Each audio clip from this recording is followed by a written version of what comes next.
মাত্র কয়েকশো টাকার পেইন্টিং ধ্বংস করতে গিয়ে কোটি টাকার গোলাবারুদ খরচ করে ফেলেছে ইসরায়েলি বাহিনী। সম্প্রতি ইসরায়েলি সেনাবাহিনী বীরত্বের সাথে একটি ইরানি হেলিকপ্টার ধ্বংসের ভিডিও প্রকাশ করে। তবে ভিডিওটি প্রকাশের পরপরই ফুটেজটি ওপেন সোর্স ইন্টেলিজেন্স বিশ্লেষকরা পরীক্ষা করে জানান সেটি আসলে কোনো বাস্তব হেলিকপ্টার নয়, বরং মাটিতে আঁকা একটি হেলিকপ্টারের 3D পেইন্টিং, যা নিয়ে নেট দুনিয়ায় রীতিমতো ট্রলের শিকার হচ্ছে ইসরায়েল।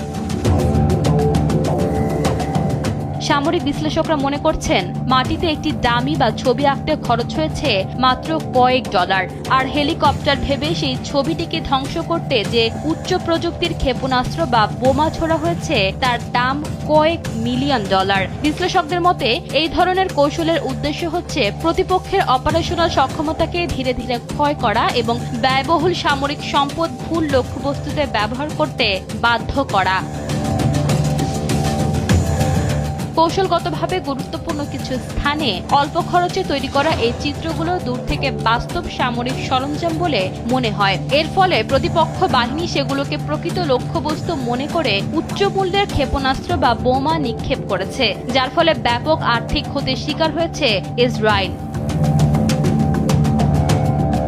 সামরিক বিশেষজ্ঞরা বলেন, যুদ্ধে শত্রুপক্ষকে বিভ্রান্ত করতে ছদ্মবেশ ব্যবহারের ইতিহাস অনেক পুরনো। কৌশলগত গুরুত্বপূর্ণ স্থানে এই ধরনের সস্তা ভুয়া লক্ষ্যবস্তু রেখে তারা প্রতিপক্ষকে প্রলুব্ধ করেছে দামি অস্ত্র নষ্ট করার জন্য।